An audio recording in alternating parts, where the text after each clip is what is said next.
Hey, and welcome back to another episode of Up the Vibe. And today I'm joined by Walter Rucker and Gary Borse. Walter is a CE5 experiencer, proficient in ET channeling, and also an expert in mediumship, physical and mental. He's an experienced teacher of out-of-body experiences as well. He's an author of hundreds of videos and articles on the subjects of consciousness, spirit communication, and ET interactions. Gary is a nationally recognized artist, a conservation activist, and ET contact experiencer. As an artist, Gary mainly paints the pictures in Florida on his Florida landscape near his farm where he's raised. He's also got lots of cattle and horses, of which he's been raising for over 2 decades. Hi, guys. How are you doing? Good. Thanks for having us on, Joe. Thanks. No problem. It's good to have you on. Thank you for coming on the podcast. If you don't mind, Gary, we were talking just before about your introduction into CE5. I don't know if you want to carry on with that and just go into your story a bit. Sure. Well, for my whole life, I was always involved in the UFO realm, and I always wanted to know. And I wasn't a big sci-fi fan, other than I watched all the movies when I was a kid in the 50s and everything. But I wasn't really into science fiction as much as I wanted to see what was real.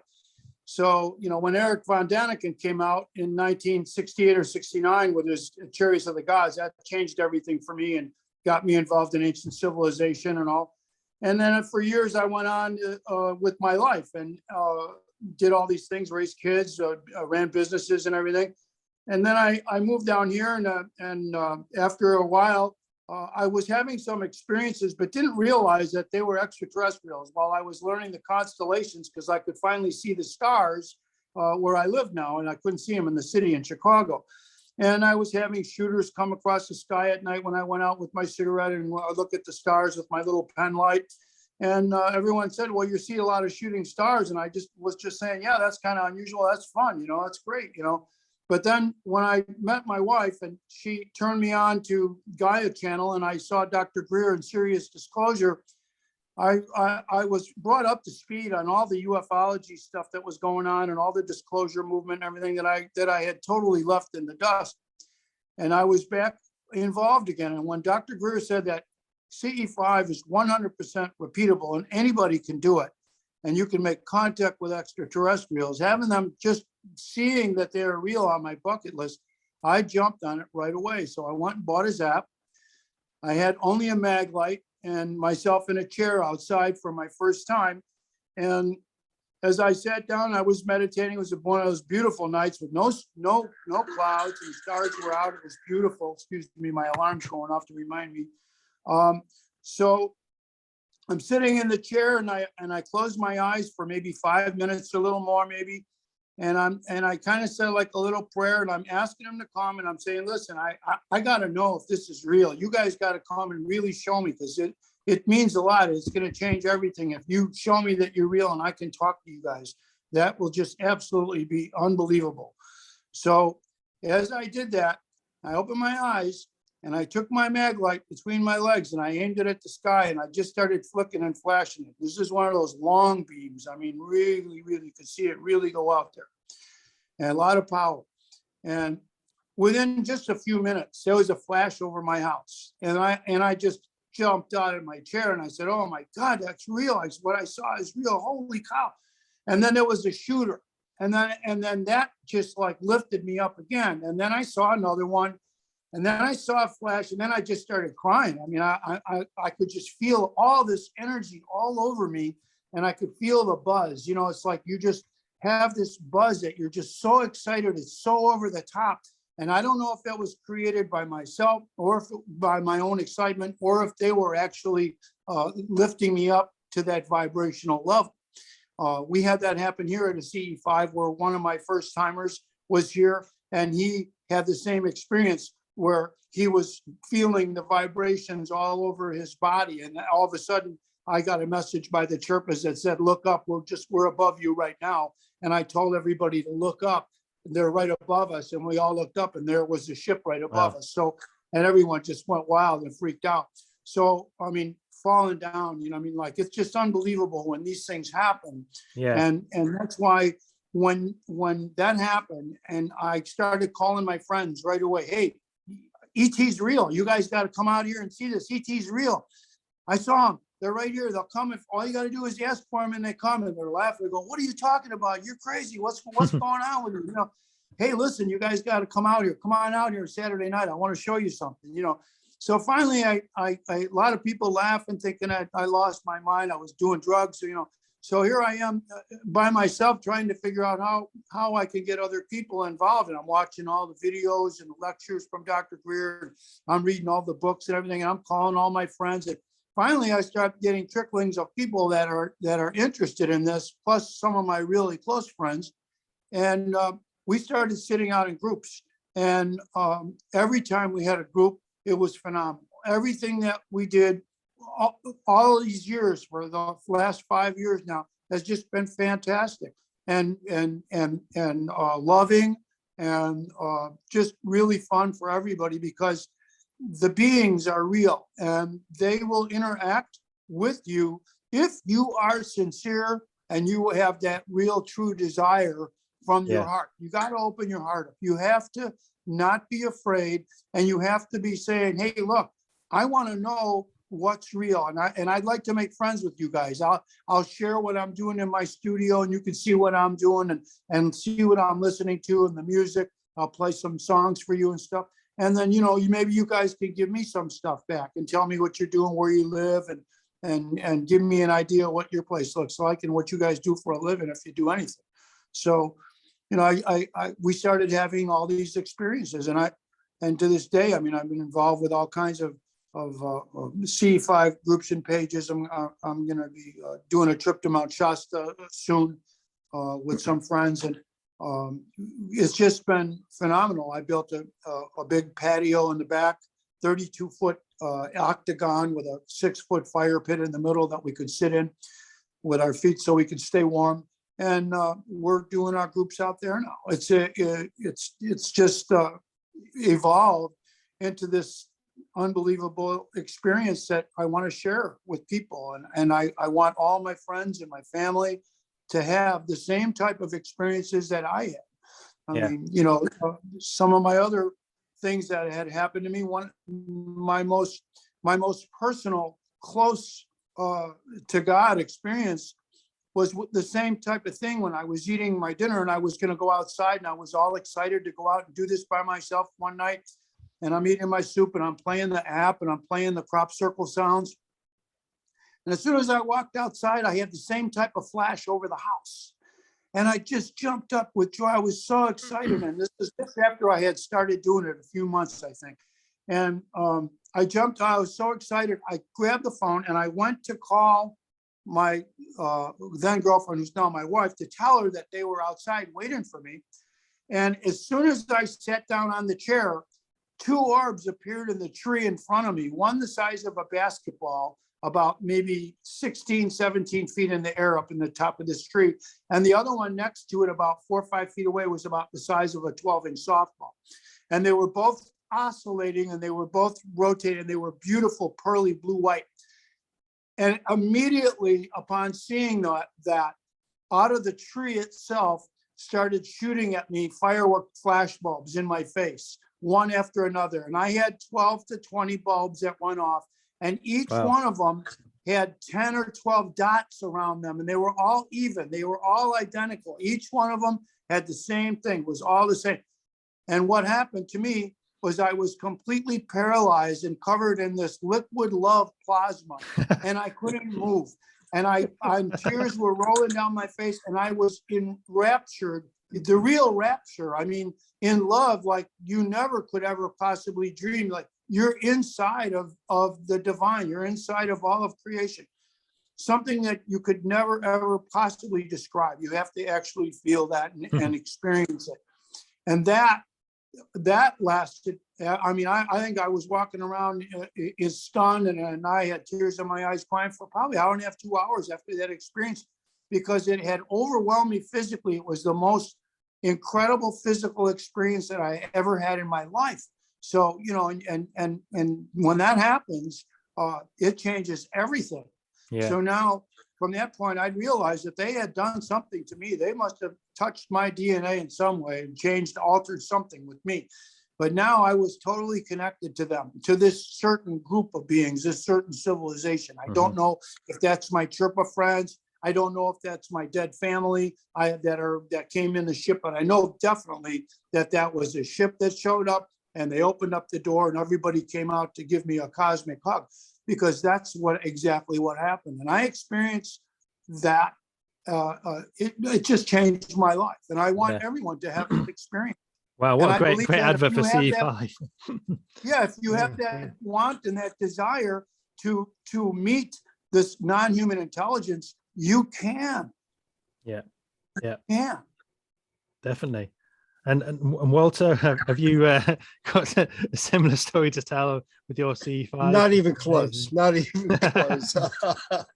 Gary's experiences, especially since they have been fairly recent, are just really phenomenal. And I don't know how we found each other, but we're both Floridians and several hundred miles apart. But we contact each other frequently. It's like having a neighbor. And he's been giving me a hard time about not coming up there to his place. I'm Southwest Florida. He's Central Florida. Okay. and experiencing this, but COVID and ill health on my part and just timing has prevented me. But I'm going to make it, Gary. I promise you, one of these days, and probably one of these days soon. But my CE5 experience, first one came. Well, it was really a series of experiences that I was being consistently once a week, twice a week, and being involved in some type of abduction scenario. And I would be dreaming, having a normal conversation. The next thing I know, I'm in this black void, this waterless cloud of engulfment. And I would get messages, and I would have craft visitations, all the stuff that you hear from just about everybody else who has an intimate relationship with extraterrestrials. And like Gary, I believe that I know who they are. I think it's a faction of the Zeta Reticuli races, and they're Gary's walkie-talkies talking to us there. Yeah, we'll come back to those in a minute. Yeah. But I was about 16, I guess, and was going to sleep, or thinking I was going to sleep, and I found myself outside in my car driving to an area where there was a field, a large field, and those high voltage electrical lines and those towers that are on those fields. So it was a big easement for high voltage power. And I get out of the car and I'm looking, and I can see what looks like a craft on a tripod, 3 or 4 tripods arrangement, maybe 100 yards in the distance, maybe not that. And I'm watching these 2 beings with large heads and the typical Whitley Strieber communion looking gray. Okay. Yeah.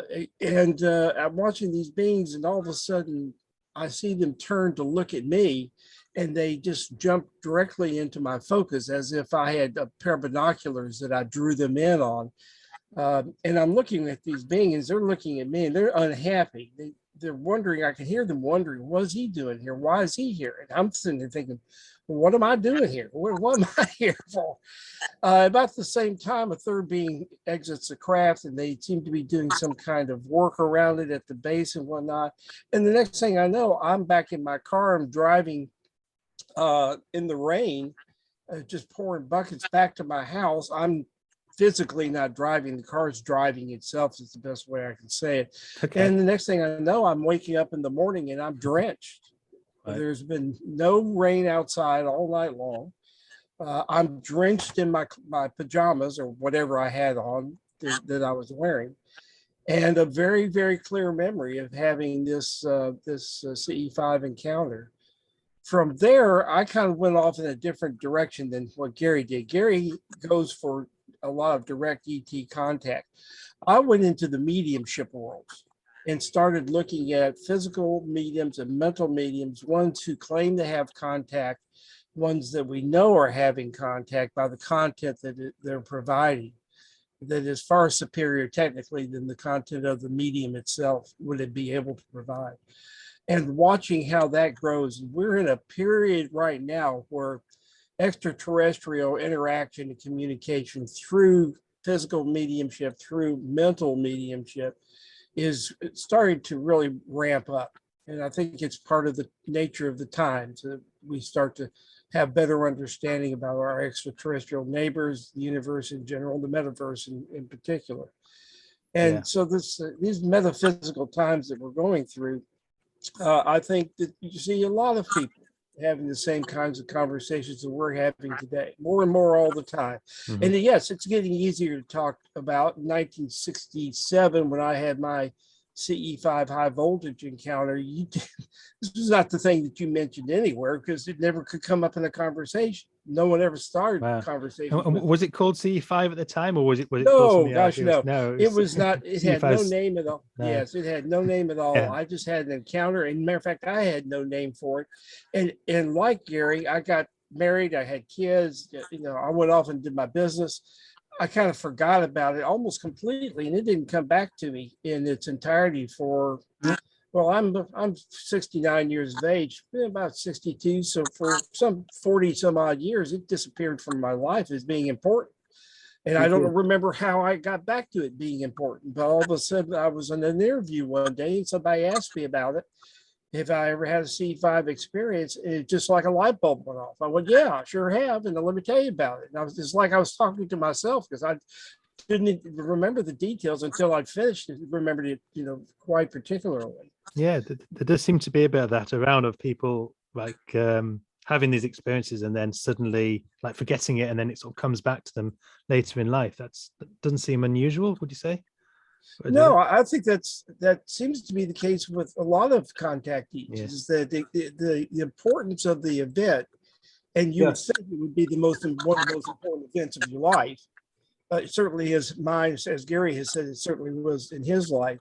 But you would think that it would have a more lasting impact. It'd be with you every day, but that's not what happens. And a lot of contactees, a lot of abductees, a lot of extraterrestrial communicators will tell you the exact same thing. Yeah. It's almost like lost time without there being any time lost, if that makes any Yes. sense. Yes. Thanks, Gary. Yeah, that's crazy. Yes, So the same thing with me. I agree with you because it's been a long time, and how I got back into it was because I just sat down and I agreed to watch something on TV, and all of a sudden I tried it, and my whole life has completely changed. And all the people that I've had with me on these groups, many of them, their lives are completely changing because of our experiences as a group. You know, and now when they're out by themselves, they can talk to ETs or to this non-human intelligence or multidimensional beings, and they will show them that they're here and possibly some messages. But we also find out when we have these groups that people come out and they talk about their abduction experiences when they were a child, and something they would never talk to anybody about. And that you find out that's why they're here, because they want to know because of what they happened to them when they were young. And now here they're in their 30s or their 40s or 50s or 60s, and they want to see that. And they find out that it's real. And possibly the people that they're seeing here are the people that they were involved with, or possibly the people that we see were involved with the other race that they were involved with, and whatever, you know, somehow connection, somehow Definitely. connected. Now, I became aware of both of you on a recent interview with Grant Cameron, discussing the success with the radio contact during CE5 fieldwork. And I understand this is on the back of a method that was put together by the likes of Mark Sims and Jimmy Blanchette and others. And I've been experimenting a little bit with that myself. I had a radio, and I tried to send out tones, the crop circles. So I'll be fascinated to hear more about that. And I know this is on audio, but Gary has actually got 3 walkie-talkies with me. If you wouldn't mind explaining about them and how that all works. This is Jimmy Blanchette, God bless him. I love him. He's the one who came up with this to prove to everybody that this non-human intelligence can split these frequencies. All 3 radios are set on the same frequency, the same channel. And when you see the interactions come through, they will be either on the radio that I talk with them, or it could be on any one of these, but one at a time. And sometimes they'll sprinkle and hit 1, 2, 1, 4, 1, 3, 2, 3, 1, and they'll go back and forth, but it's all on the same channel. So that's what where they're demonstrating their physics and their technology is way more advanced than what we have. We don't know how that works. So to explain, just to quickly interject, there's 3 walkie-talkies and they've got a yellow, a red, and a blue aerial. So if you ever hear the red one or the blue one, that's what you're describing. Right. And it doesn't matter to us when we're doing CE5 because we don't care, because we just want to communicate. But when we want to talk with people like now, and we want to show people the reality of this, we want to show people that only one will talk at a time. And we already saw that with this guy talking that I turned on and I broadcast to, and he came in right away on this one here. So the yellow one. So I started using the radios a while ago, but not the walkie-talkies. I was using CB radio on permitted channels, and also satellite dish, and a rig that I had created and made. And that was bringing some communication from somewhere, and that got me all excited. And then when I saw Jimmy do this radio thing, I went out right away and I got these radios immediately. And as soon as I got them, I mean, 5 minutes after I read the instructions, I had contact, and I've had it all. I can have it anytime I want, any day I want to be with them, any night I want to be with them. I just have to sit down and call them up or play some music for them, and they'll come and they'll talk to me. And playing the music is very special because I share that with them, what I love. And when they know that I love that and they hear that, they respond. So is there anything specific that you do to say hello, or is it's just mixed to kind of? Well, I mean, I can talk to them. Let me turn these down so that they don't squeal. But if you can give a demonstration, that'd be amazing. Well, yes, absolutely. That's why we're here. But the thing is, I don't want any feedback. So, would you like to join us in conversation here? We'd love to have you if you'd like to spend some time with us. Okay, Joseph Hogdson is here, and your Borse is here, and Walter Rucker is here. Thank you. So we'll see if they come in and they answer me. Otherwise, I can play a little music for them. Now I can turn the volumes back up on these here so that you could hear when they come across, whoever comes and talks. One of the things that continue the conversation, and if they will come and they will interact. Gary and I were doing an interview with. You said hello. That was the one with the yellow antenna, wasn't it? Yeah, it was. Yeah. And they'll begin this chirping. We were doing more or less the same thing, Joe, and with a lady who wrote a book called How to Talk to an Alien, Nancy DeTurt. And Nancy and Gary and I were on, and his chirpers were going and blinking just like they are now, and making noise. While we were talking, Nancy had a flashlight, one of these large wet cell flashlights that you see people running around with in the storms, and she had it sitting by her, and she was thinking to herself, "Gee, I wish you'd turn this flashlight on. I wish you'd turn this flashlight on." And certainly enough, it did. If you'd like to see it, my YouTube channel, Walter Rucker, has Nancy and Gary and I, and go about 4 minutes in. And now this is a lady who had been writing and speaking with and cajoling with extraterrestrials for a long, long time. When that flashlight went off in her apartment, which is a separate kind of communication. It's a communication that says, here's additional information, here's additional validation. But when that flashlight goes off, she jumps a foot. Yeah, imagine. That's crazy. You can clearly see the shock on her face. She was really surprised. And you can hear it now. The same here, because we're connected through the satellite, the three of us right now, with one of my chirpers is coming through. They're talking, they're communicating with us. And they know where you are, both of you, through this and connection to the satellite. So if you think about them and in your mind, you try to contact and ask questions, they can hook up with you, and possibly you could ask them to do something over on your end to show you that they're with you. We would love to have that happen. That's part of the acknowledgement, and when we're doing this something live like this. Wow. And I want to acknowledge and say thank you to him. I'm going to use a different radio. So just to explain, while you were talking, Walter, it was just going off that on the yellow one, but the red and the blue one were silent. And before you actually, said through the walkie-talkie to introduce us, it was silent pretty much all the way through. So for the skeptics out there, that seems pretty consistent with the idea. As soon as you said hello, these are the guys waiting, it's going off again now. I don't know if you can turn it up a little bit so that we can I can just see. We're up now.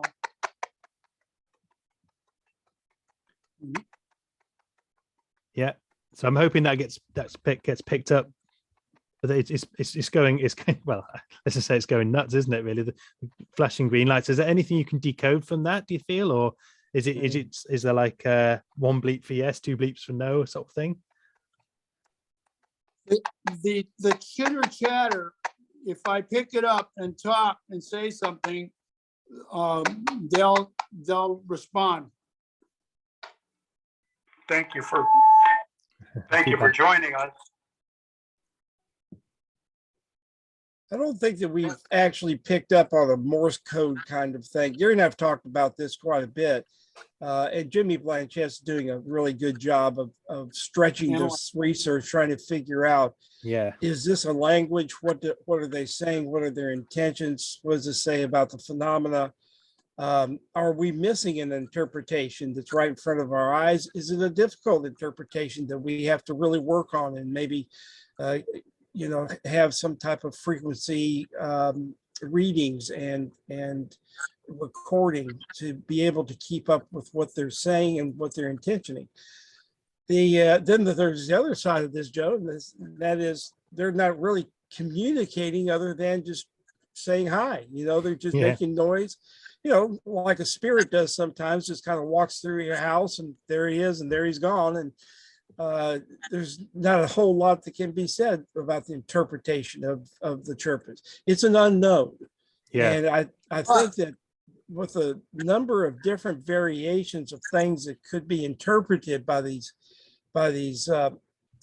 chirping and other noises that we're getting, it becomes a really difficult position to research and a more difficult one to come up with an answer. And I've always told Gary that I think that at some point they're going to help quite a bit in giving us some special attention, helping us figure this out a little bit.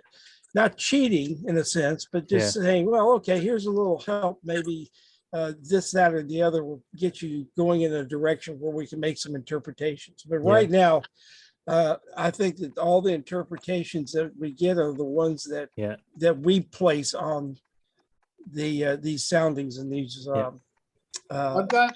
It's going off again. Go ahead. I've got a telepathic message from the radio one night when we had a group, and that was really powerful for me and for the rest of the group, because I was talking to them and the chirpers were active, and we were having our group. We had a little bit of meditation and music going on. I was playing music, and the message came through my head and said, "We're here now, look up." And I said that out loud to everyone. They just gave me a message, a telepathic message. It said, "We're here now, look up." And we all looked up, and the ship was overhead, and they flashed us, and they sat there for at least a minute and a half, 2 minutes. And we had the different communication back and forth with the laser and the lights. And then we saw a ship or some kind of a light leave the actual ship that was there and move away from it.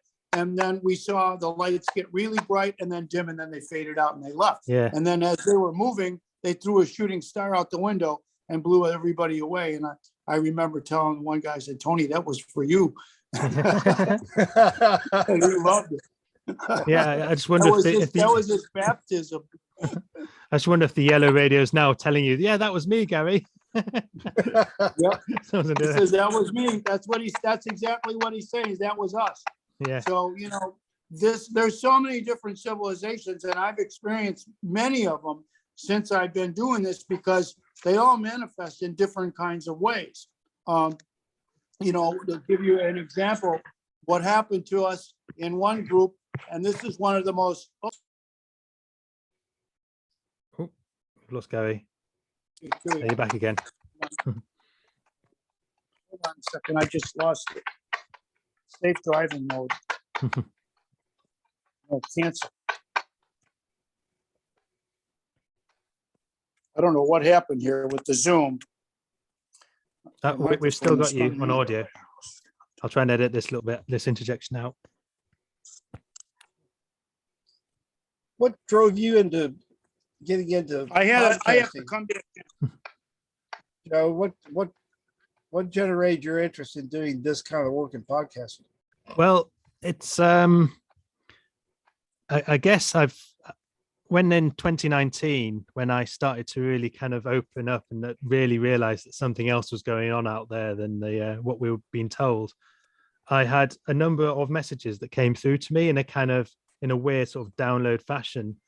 And one of them was that the next year there would be there'll be three what we call false flag events. So 3 key things would happen, and the other one, which was happening on Christmas Day, just before COVID happened, was that the next Christmas wasn't going to be the same. So those are the sort of 2 messages that I had, and when I had those messages come through, obviously we had the COVID incident, we had the George Floyd and all the riots, and then the election later on, and everything that happened with that. So for me, the messages that came through sort of happened.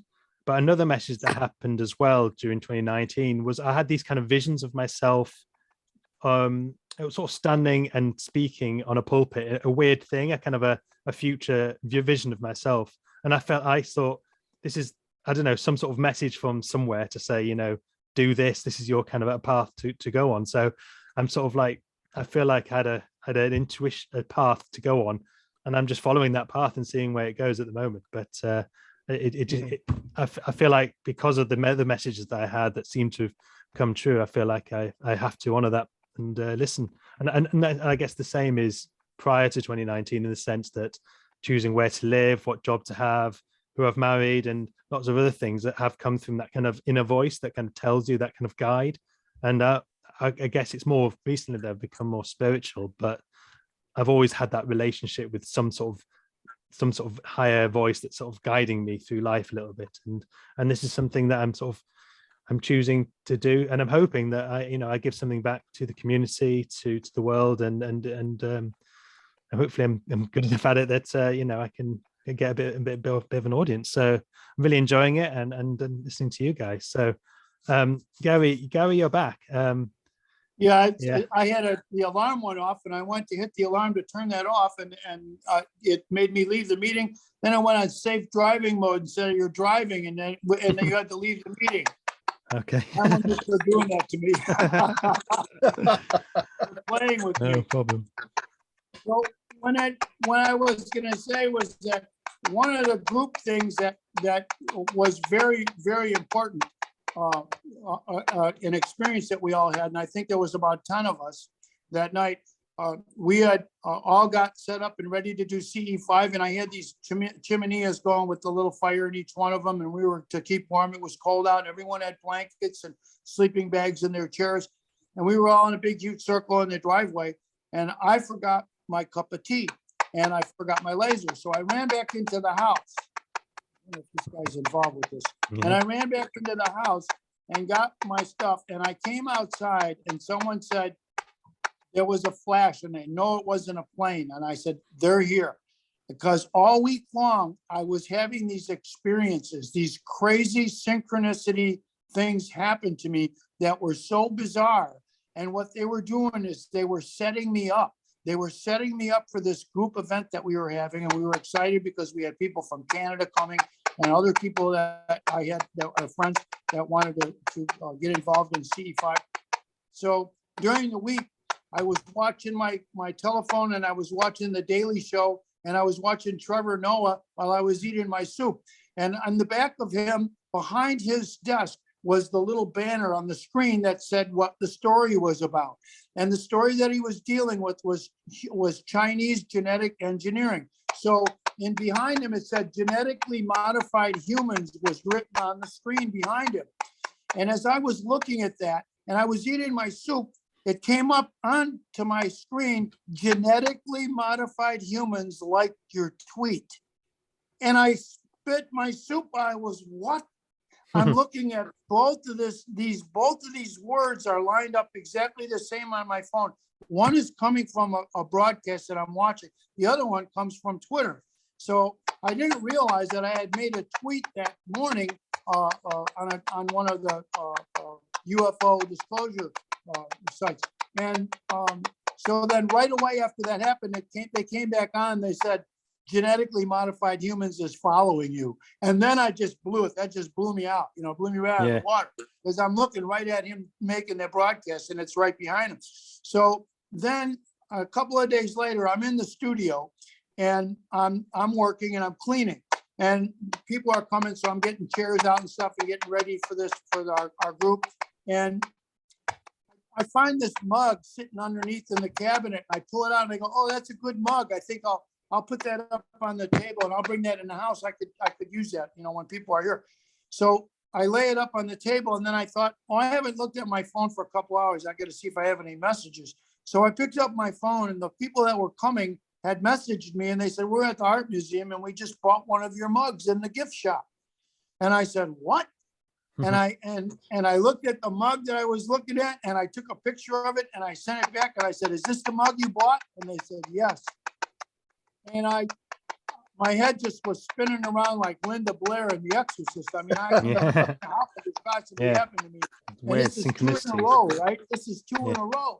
So here they come, and I think it was a Thursday or a Friday night. I think it was like a week. I think it was a Thursday night they came. Everyone's outside, and I come back out with my tea and my laser, and then she said there was a flash, and all of a sudden I look up.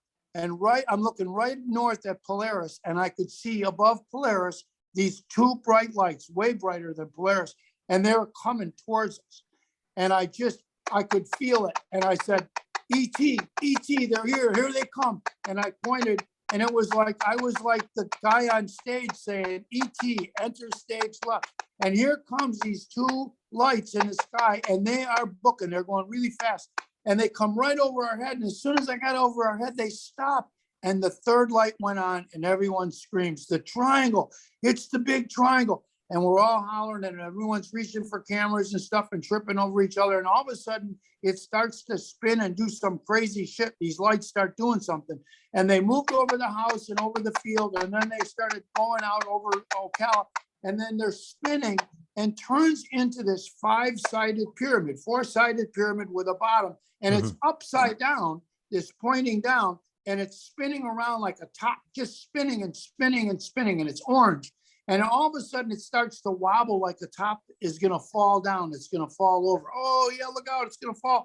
And everyone's yelling. I'm going, this thing, and look at what they're doing. And all of a sudden, one of the lights gets real bright red. He's enjoying my conversation. Yeah, it gets real bright red. And it's so bright, I can't even believe it. And then they're gone. They disappeared. And everyone is screaming. And in my head, I got one of the few telepathic messages in my life. And it said, adios, we do crop circles. And I said it out loud to the group, and we were laughing, and everyone was screaming out of their chairs. And one woman was crying, and she said, I can't explain. This is the first time in my life I had an experience I can't explain to anyone. And it was like, it was an incredible thing that had happened. And they continued to interact with us in the sky for at least 30 minutes, right in Orion's belt. They parked it right there, and they flashed us. We flashed back. They flashed us again. We flashed back. This went on for 30 minutes. Yeah. So, I mean, that is an acknowledgement, if there ever was one, that you're dealing with some very, very advanced non-human intelligence. We can't do that. they can't. And why would the military or someone put a show on for 10 people in my driveway?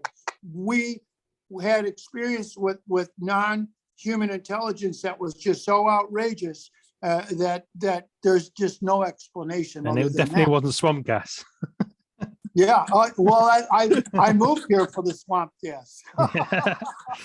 Just to explain that while the radio's chirping away, I don't think we mentioned it earlier, but those 3 radios you've got there, they're all set at the same frequency, but Yes, only one of them is going off. And yeah, so it's clear that it's by squeezing it, and then the other 2 will go on. I'll do them all for you real quick here. I'll turn the volume down, and let's just look at the light. Yeah. Okay. So it's clear that it's a communication. Otherwise, the other 2 would have gone off as well. When I squeeze the button, the other 2 go on. See? Yeah. So I can what I'm watching is that the red and the blue walkies are going off. So now when I squeeze it again, you can see they go on. Right, we're on the same channel. And if I can change that around, and I'll do this guy too, and we can, we do that acknowledgement and say, here you are, there we are. That's the red guy. We're on the same channel. Yeah. Okay. And then I could do the blue guy. Go, hey there, come and visit with us. And that's the blue guy. Yeah, I wonder if the blue one goes off now. So I can turn them back up, and then we'll see what happens. But while we're talking, but they're interacting with us. I mean, if there was a way that we could get messages, if I could get my frequency higher and meditate or do something with the music, I could maybe get something from them. But for now, they're just the fact that they're here with me is important to me. And there's no other explanation from your view. There's no other explanation as to why one goes off and the other 2 don't. That's a purely mechanical thing. I mean, I can't think of one, but it seems clear to me that the fact that one's going off and chirping away and the other 2 are silent at the same frequency, it's clear that this isn't a mechanical thing going on for anyone who might be thinking, oh, it's it's a faulty radio. See, there's the yellow. Yeah. I'm gonna talk on the red and see if I can talk on the red if it'll change. This is live experiments now. Yeah. Yeah. We're inviting you to come and join us. Thanks. You asked in an email, Joe, what did we really think the phenomena is? What's I was hoping to touch on that and to talk a bit more. And you've already explained a little bit about the certain races that you think they are, but if you've I think that if you just listen to Gary's experiences alone, you'd walk away with a big question mark. What is this that we are really getting our hands around? And you multiply that times the millions of people out there who are having experiences and what they're coming forward with. It's almost impossible to answer what is the phenomenon, because it is many, many, many different things. It's part illusion, it's part real, it's part of our own collective consciousness, acting in a way that is hopefully maturing us as we move on in these exciting ages, as we make more and more extraterrestrial contact. But to put a button on it, there's really nothing that you can come up with in a short sentence that says what the phenomena is. Yeah. It is truly individualistic, for one thing, but it's also complicated by the fact that we don't necessarily have a direct ability to determine who it is that we're communicating with. Now, in Gary's case, for instance, with his chirping walkie-talkies here, we're getting a communication that is, as you said, is mechanically dishonest. If you've got 3 radios all tuned to the same frequency, yet only one of them is giving off these significant chirping sounds. What are you to make of that? Is it a non-human intelligence? Well, like Gary says, I don't know any humans that can perform this type of frequency manipulation. But that says what it isn't. It doesn't say what it is. And I think we're just now starting to move in the direction of where we're going to have the type of contact and the type of information coming out that's going to directly associate us with particular beings from a particular place. And I'll give you an example. Right now, I'm working on a tour for Paul Hamden.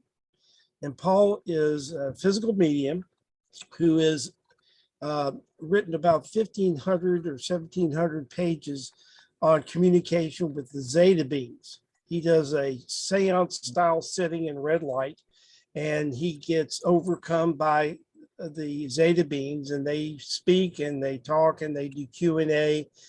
And we're looking at doing several of those in some of the major hotspots around the United States. Well, in his case, Paul's moving toward where he is saying, okay, these are Zeta beings. These are people, a faction of the Zeta Reticuli. These are the Enorians. These are the Anunnaki.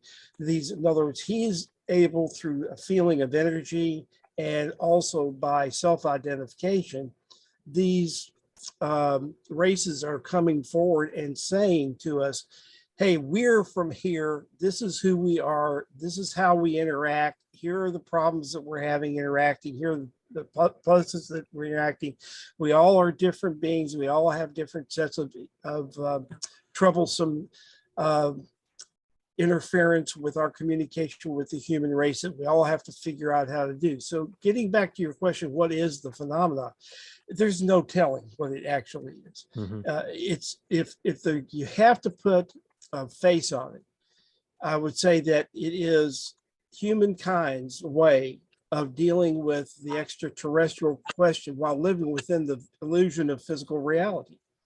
And if you stop and think about that just for a second, if physical reality is truly an illusion that is created by our own collective consciousness, it isn't something happening to us, it's something happening through us. Then what do you say about a craft that Gary sees, or a craft that someone else sees, or my CE5 encounter? Are we now dealing with illusions within illusions? And if that's the case, what's the significance and the importance of these experiences?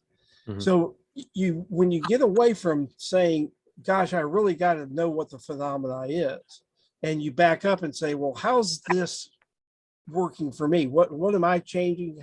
What am I thinking? Who am I now that I wasn't a week ago or a year ago or 10 years ago or 40 years ago?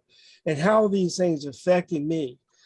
I think you can then start to zero in on the importance of the phenomena, because I don't think the importance necessarily is in identifying a species, a race, or a set of beings, and putting them into some kind of cubby hole so we can say, well, these are Zetas and these are Anunnaki and these are such and such. I think it's a lot more important, and I think Gary has emphasized this, that you try to see, what am I getting out of this? What am I changing? What is it challenging? What paradigms of mine are being exposed? How is this supposed to relate to me? Can I get out of this? Leave the questions about what the phenomena is to the phenomena. They'll tell us when we're ready. Yes. We're not going to know when we're ready. They're going to tell us. Yeah, I think CE5 is about that. Yeah. Yes, that's what CE5 is. And that's why it's being so highly proliferated these days. We're getting closer and closer to that one-on-one, face-to-face, what I call hard contact. And it will be a group of individuals. I probably will not be part of that group, but I would be surprised if Gary is, that are made and have face-to-face contact. And I fully expect this to happen within the next decade, if not earlier. So we're marching very quickly, but also taking little tiny steps as we do that. And during this period of time, as I tell the people that I talk with, let the phenomena expose itself to you as it wants to. You, as an individual in this illusion of physical reality, what are you learning? What are you experiencing? That's what's important, because that's what you're going to take away from this whole life that we're living here on Earth. Definitely can relate to that. And when you think about why aliens or ETs or other beings or whatever you want to call them aren't just coming here directly, standing on, as they say, the White House lawn and saying, hey, I've been here for a while. That's some of the questions you might get asked by people just entering the subject. But when you've been in the subject for a while, it makes quite a lot of sense why they are sort of standoffish, but only allowing their interaction to happen to certain people who are ready. And it's key that, well, there's a lot of people on the planet right now that probably aren't ready. They're not consciously able to see this as a positive thing, and would be scared by the phenomenon. And you've got to accept that, we've got to get to a point where we're at a point collectively where we are ready to receive the messages and to interact and not be a threat to them, but invite them in. And I think that's key. So that is a big reason why I do CE5. I feel ready. I feel like I'm not scared of finding out more about these things. I'm fascinated. I would like to have the meeting tomorrow, but obviously I've got to wait, be patient for the world to be ready. Mm. Yeah, that's really true, Joe. And everybody's going to come along on their own pace anyway. So you just take care of Joe, and I'll take care of Walter. Gary, take care of Gary, and we'll be just fine. But it is coming in different ways and styles and fashions and amounts on this. And I get this question a lot. At what point is the turning point where we will have a collective consciousness that openly acknowledges and communicates with the extraterrestrial and the non-human intelligence community? And the answer isn't what most people would think. It's not that one person over 50%. I really think it's something more like 100,000 or 125,000 or the famous 144,000 that everybody talks about. I think it's really more a symbolic number, and it isn't an overwhelming majority of the people on the planet all of a sudden come to the realization that extraterrestrials exist, that they are in contact with us, that they are passing messages to us, and we ought to be paying better attention. I don't think that's going to be the case. It doesn't take a whole lot of people to change, make a major change collectively and globally. It needs to start with a kernel of people. And I think that you, with your CE5, Joe, with what Gary's doing, with my attempts at bringing mediumship involved in this for communication purposes with extraterrestrials, all these are little pieces of things that go toward the proliferation of this idea of having contact now and having meaningful contact now. But I don't think it requires, as I said before, that we be able to walk out on the street and pick 50 people out of 100 and have them agree that extraterrestrials are here and communicating with us. I still think it's going to be kernels of folks like us and hundreds of thousands of people like us doing podcasts, doing his experimentation Gary's doing with his chirper radios, my proliferation of physical mediumship and Zeta communication through that means it takes all those pieces, and that at some point there will be a tipping point without there being a 51% margin of people believing in this. And once that point gets to, it's going to move very, very quickly. And that's why I stand by what I say. I think we're going to have a small group of people, 100, maybe 1,000 or so, that are going to have face-to-face extraterrestrial contact with beings that look very, very much like us and have a very, very similar frequency to us. And you had mentioned about why don't they just land on the White House lawn or wherever that you might want them to land. One of the physical attributes that we have to overcome is that we have got to be able to raise the frequency of our own physical vibration to a point where they can lower theirs to a point where we meet somewhere roughly in the middle. That's why I've called it Up the Vibe. It's up the vibe. Yes. That's exactly right. And that's exactly what's got to happen.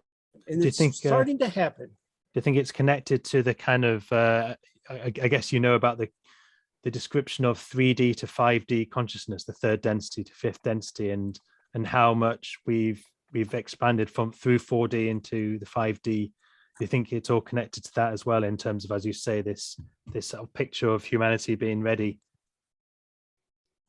I think so. And I think there are lots of different terms that are being used. I particularly like the one that you used there.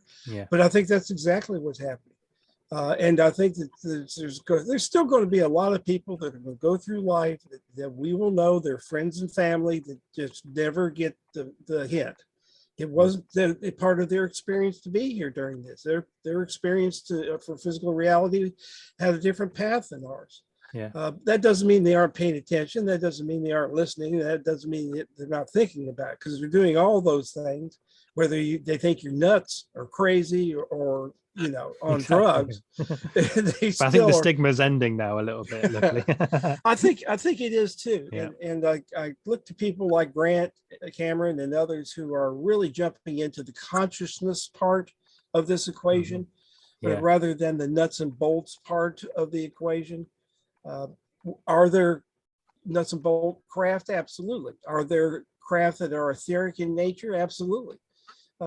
Again, we go back to what is the phenomenon? How do you put that description in a bottle? And the answer is you just really can't. It's too personal, and there's too much variation, and there's too much more that we've yet to experience that we know nothing about.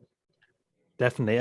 Maybe we could expand on that topic on consciousness, because it was I don't know if you know about Donald Hoffman, but he did a interview where he was describing his theories on how consciousness is primary, and there were other things as well, like the holographic universe, Michael Talbot and others that have described through equations as well that connect to Hawking and de Hooft. They're talking about how the information on a black hole that's on the surface is the information is proportional to the surface area, not the volume. And by looking at how information works in the black hole, they were able to basically through that say that we could be living in a 3D projection on a 2D plane, which is mind-blowing. But from that and thinking how reality could be very different to what we experience physically, and then moving on to what Donald Hoffman was saying about consciousness being primary and the material will be secondary. And actually what you were saying earlier about, this is a conscious experience. It really was quite mind-blowing. And I don't know if you want to expand on that, but I certainly think it's the same, that, consciousness came first. And at some point consciousness developed the ability to manifest matter and live in this experience. Yeah, well, consciousness is everything. Yeah. Everything boils down to it. Within consciousness is energy. Within consciousness is recognition. The problem that we have with discussing consciousness is we can't put it into a bottle and say, here it is. This is the explanation for it. It's all that is. It's everything that we are. It permeates its own consciousness. It creates its own sets of experiences. People like to think of that as a godlike attribute or Jesus-like attribute. If you want to think of it that way, I don't have a problem with that. That's entirely up to you how you want to relate to consciousness. But it is everything. Everything is manifested through consciousness. This physical reality that we are looking at right now, as you and I talk to each other, we have our headsets on. Gary's playing with his cheerful radios and his beautiful artwork in the background there. But this consciousness that we're dealing with right now is just nothing more than a projection of the experiences that we want to have. This is a very, very difficult thing to try to understand, because in order for us to create physical reality, we have to borrow information, like your black hole. We have to borrow information and bring it in, string it together in such a way it makes sense to us in physical reality. We don't do that in dreams, by the way, which is why our dreams are so chaotic and haphazard. We don't have the need in dreams to string things together to form a conclusion. We're able to make those conclusions through random and chaotic effects in our dreams. But in physical reality, one foot in front of another. You got to turn the car key to get the key start. Get the car started. So, we deal with these severe limitations, language limitations, sensing limitations, what we see, can hear, and whatnot. We deal with all these different problems that we have that are part of the conscious experience that we're creating. And we have to borrow all this information, string it together, and put it like a frame going through a movie camera. And we end up with what we have right here, which is basically what we have. We have Zoom and the Zoom interface, which is a bunch of frames coming through movie cameras. Yeah. Well, physical reality is really no different than that. We've just taken such a position that it's so real, because we can tap on it and knock on it, stumble over it, and pick it up and throw it. And, all these different things we can do with conscious material items. But the bottom line is any physicist will tell you, cellular microbiologist will tell you, you open up a tree or open up somebody's finger and look inside, mostly what you see is dead, empty space. Yeah. And inside that space is consciousness. That's where Exactly. it resides in there. So it becomes a very difficult conversation to try to move the idea of consciousness out into a wide area where we can all get our handles on it, because ultimately we're living it, and that's the best experience that we're ever going to get of it. And to expand on what you were saying with I mean, I've read a bit about string theory. I wouldn't say I'm an expert, but when you listen to the experts on string theory, they're describing a world that's about vibration and of frequency. And when we were talking earlier and about raising your frequency and third density to fifth density consciousness, this is all about frequency. It's all about vibration. So it kind of takes the material side of things and puts that to a side and said, no, actually, fundamentally, everything is vibration of this conscious field, whatever that is. And we are individuals within that field, having our own experiences, but we're all connected to this one conscious field. We are part of the one. It's when you can see reality not as separate individual experiences that don't really matter, that's quite hard to take. But when you start to see reality as a combined collective experience, is all part of the same unity consciousness, it becomes quite magical and quite uplifting. So yeah, it does. And I'll tell you one of the things, Joe, I don't know exactly how old you are, but you certainly are much younger than Gary and I. And it's really maybe a few years. Maybe a few years. But it's really it's a heartfelt thing. I say that it's so good to see that the next generation, the generation following on behind us, Gary and I are an anomaly in our generation. We're the weirdos, the outcasts. We're the guys out there, running around in the lunatic fringe. You guys are coming on to your age group and your generation, and you're going to have a much more expanded opportunity to do the research and do the work on consciousness and the extraterrestrial questions and all these things than we are, and or will ever have. It's really exciting. Yeah, it is very exciting to see. I wish I was going to be a part of it, and maybe if I stick around long enough, I will. I'm sure you will. But if you read Dr. Mary Rodwell and her books on some of the people that she's interviewed, and you realize that the connection to the phenomenon is just getting bigger and bigger. And I think my children may have even more of a connection that I could ever imagine, to this at some point. And I think there was definitely a growth in that's that we can't really see at the moment, or well, we do see it, but it's just going to get bigger. Yeah. Can you imagine? I can't possibly imagine what the world is going to be like if you're 10 years of old today, and what it's going to be like when you're 30 or when you're 40. I can't even imagine this. If my timetable is correct, we'll be having dinner with the Zetas. I mean, literally, we will be having interaction on a communal basis with multiple non-human intelligence spread out across the universe. Come to visit us. Us going to visit them. We're just going to have an unbelievable upsurge in the amount of learning and education, especially for us as humans on this very limited planet that we live on. As beautiful as it is, it's severely limited in its ability to provide experience to us other than the experience of the planet itself, the physical experience of the planet. But I just think that it's absolutely fascinating to see some of you younger guys coming along, what Grant Cameron calls young guns. Let the young guns come along, and you've got different ideas and you have different experiences, but your best days are ahead of you, and that should be a whole lot of fun. Yeah, and I can attest to how when the UFO topic gets you hooked, you want to do nothing but read up about it, and just I can just say that if other people, when they, they might be skeptics right now, or they might say, oh, it's nothing, but that moment, that experience, maybe they listen to something, or maybe they listen to this podcast, and it might be the start of a journey that just, well, from what I can tell from my own experience, it's never ending. It gets bigger and bigger and bigger. The amount of stuff in the topic. If you don't care and you're a skeptic and you don't believe that there's life out there and all those stars are suns like ours with planets, because we can't go there doesn't mean they can't come here. And if you don't believe that, they're not going to waste their time with you. They're not going to show up for you. Why should they waste their time and break the dimension and stick their toe in the water so you can see them? They're not going to do that for you because you don't care. It's a joke.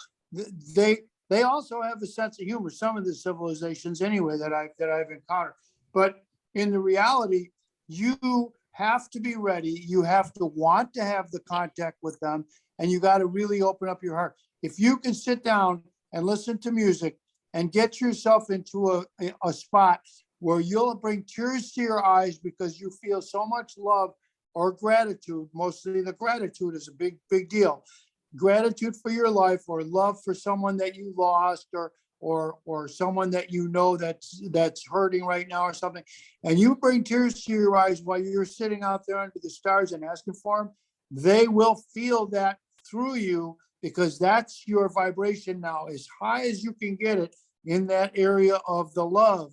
And when you do that, they're going to throw a shooter right at you. I mean, it's happened to a lot of my friends already, and they've just said flat out, I had tears in my eyes, and I was thinking about this or that, and that's what happened.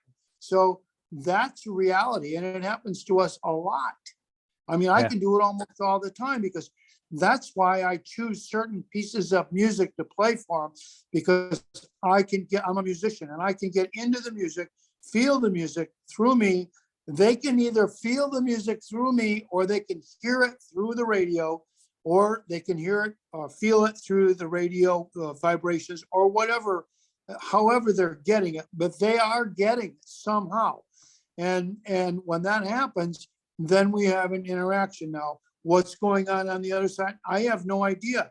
I'd like to know. I want to know. I think more and more when I meet people like Paul Hamden, I wonder if these are the Zetas. These might be those guys that are coming to me on the radio. I listen to Penny Kelly, and I want to know if some of the beings that she's encountered, may they be some of the beings that I've encountered. This is the thing with Jimmy Blanchett. Are you talking to the same people on your radios that I'm talking to? We would like to know those things. And eventually, if we have enough people involved, then we'll find out more stuff. And this is the whole thing, is to get as much knowledge as you can. So, I mean, I encourage people, you go out and buy a radio, tune them all three same frequencies. Make sure you got a radio that can read frequencies, not one that just says channel 1, 2, and 3. That doesn't work. But it might work. I mean, I've had experience where I've heard noise coming from it, but I have not had communication like I have with these type of radios that have a higher wattage. But it's just that we all have to do it. And Jacques Vallée said, it's not the military. They're not going to come for the military to talk to the military. The military wants to shoot at them, wants to use it, wants to steal technology to use it for other things. They're going to talk to real people, regular people who care, people who know what it's like to be in a good, loving relationship with other beings, because then they like to be in that relationship with you. Yeah. And just on a purely speculative idea, that the fact that they are chirping away, but there seems to be no coherence or way to decode it easily. That kind of gives a sense of mystery here, and it gives us a journey to go on, and it feels like it's deliberately meant to be a journey of learning and experience that stops us from, if they just said right now, hi, I'm Bob from Zeta Reticuli, hi, it takes away some of the mystery. It's amazing that would be. Everyone should do it, and then they would all understand that it's real. See, because they could see that there's only one frequency and they're breaking it up. Yeah. So that's really a good point. The mystery is the path. That's the journey, and that's where all the fun is. And if it's not fun, what are you doing it for? So, I mean, if it was just all black and white, it would be just more information. We move on to the next piece and then the next piece, and Mhm. there would be nothing particularly special about this. Now, in saying that, it is a bit frustrating, and I know Gary has and I have had these conversations where it's basically what we're saying is, wish the hell we knew what they were saying, but but that will all come in time, and in the process we get the path and the journey and all the fun of trying all the ins and outs and different ways of trying to make this thing work. So I would have to agree with you, Joe. There's a mystery involved, and mystery is a very, very big piece, very important piece to this. And Gary, what kind of music do they like listening to? Do you have an idea of I preference? listen to classical music exclusively when I work and paint because it gets me into the zone, and it's it's very, very much it packed into the heart. I mean, it's all from the heart. There's no screaming and yelling like in country and rock and stuff. So it's a very, very complex music. I like to choose like some Mozart piano concertos and some Bach cello sonatas, because they are more mathematical in nature than they have feeling associated with them, whereas they are louder and softer, and how hard or how light you strike the strings or blow into the horn. All these things and all these melodies are all made out of mathematical sequences and equations and whatnot. And that when they hear that, they're a higher intelligence. They can go ahead and decipher that in some way to make some kind of sense out of it, and find out that what I'm listening to is really unbelievable, whether they can hear the music, feel the vibrations, or whatever it is. But they get it. And maybe they can even finish the piece when I just play 30 seconds for them. They can go through the whole 5 minutes and finish it for themselves. Who knows? But I play varieties of music, and mostly to get their attention through me, because I can feel that music deeply. And that's very important. And when I do that, when we have a group out or something, I try to explain to people, listen to the music, but feel it. Listen to it, open up your heart and feel it. Listen to these voices that are singing, because I like to play music that is created for the divine. And when you go into classical music, you go to Bach, you go to Beethoven, you go to Brahms and Mozart. They all wrote for the church. They wrote masses. They wrote all works devoted to God. The Coronation by Mozart, the Birth of Christ. You get into the Requiem by Mozart and by Brahms, and that's the death of Christ and the crucifixions. And when you listen to that, and the All Night Vespers by Rachmaninoff, there's no music in Rachmaninoff. It's just voice and oratorio. And when you hear that, you can feel it really heavy duty, and they get it. They like to hear that human voice, and that devotion to the divine is very big. So it really literally brings beings to me. It brings them out of the woodwork, because they want to get close to you and they want to hear this and feel this. And when you are doing that, you can sometimes feel the vibrations all over your body, like kind of like I don't know, it's not a numbing situation, more like a light electricity vibration. Yeah, I've had that. Yeah. Knowing that they're with you and they're here with you and they're listening, or they're trying to communicate, you feel it. So that to me is really a big part of the game, because I want to interact with the beings. I don't want to just see flashes of light and shooters all the time, which is common. I want them to come into my studio and sit down and paint with me. And when I do paint, I'll put the chirpers on, and they will be sitting here talking to me while I listen to music all night long. And do you get inspiration on your painting from that, or do you feel it comes to you what to paint through your contact or anything? When I paint it's my form of meditation. I leave the room. I mean, I go and I just squirt all my palettes out and get everything all ready in my materials, and then I go to work. I don't know what I'm going to paint when I'm painting. I don't know what kind of landscape I'm going to do. I just start working, and all of a sudden things start to show up and colors start happening, and then it develops. And that's part of the fun, because you're supposed to be enjoying having fun creating. I mean, it's supposed to be exciting and enjoyable, not just an endeavor or work. So I have done some channeling, what I call channeling, but more deep meditation and more of an allowing myself to not work on a landscape, to just lay out canvas and just start pouring all kinds of liquid paint and start messing around like a child and come up with images and ask them to paint with me. I did that, and I came up with, I think I did 6 paintings, and I posted them on Facebook a while ago. It was, I think, a year and a half ago in October of 2020. And that is, I believe it was 2020, maybe it was 19, but I did these paintings and to see what I could bring. And I came up with stuff that's just out of this world, that's just out of the ordinary, that I normally would not paint, and I have no connection to any of these images or anything. And I'm thrilled with it. I'd like to do it again, but there's a lot of preparation that goes into that too.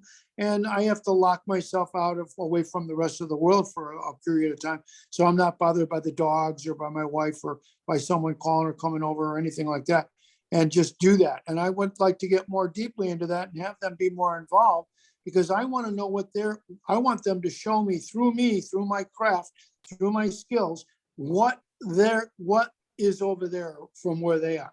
I want to know, what does your land look like? What is your landscape? What do your people look like? What does your city look like? Do you have towns? Do you live in caves? I mean, what do you all live on the beach in huts? I mean, I want to know some of these things. So maybe that's where I can be of service to my species by bringing something from them and doing that. And I know people are doing that now all the time, but I'm not quite there yet. I've had some experiences now, but I need to really work at that. And I'm busy all the time trying to make a living. So that's I've got to squeeze that stuff in between there too, Yeah. So, I'll add a link as well to your website with your art, so that people can take a look. If you don't mind, yeah. And I don't know, Walter, if we could maybe talk a little bit about out-of-body experiences. This is something that I've been interested in. I don't feel I've had an out-of-body experience myself, but I have been trying to get somewhere with that. I know it's something you shouldn't take lightly. You need to you go with trepidation. But don't you describe how you got into that and what it feels like? Well, I was not trying to have an out-of-body experience. I was laying in my bed one evening, 6, 7, 8 years ago, I guess, and found myself going into what I would call that feeling that you have right before you go to sleep. It's almost a trance-like feeling, and getting stuck right there. And I was sitting there thinking, I want to go on to sleep. And the next thing I know, I'm looking down at myself from the corner of my bedroom, and I'm laying on my bed, and my etheric self is up in the ceiling looking down at me, which is, by the way, a very strange thing to do. So look at your physical body. Yeah. And, I'm looking at myself and I'm thinking, what in the world is going on here? About as quickly as I doubted that, I snapped back into my physical body.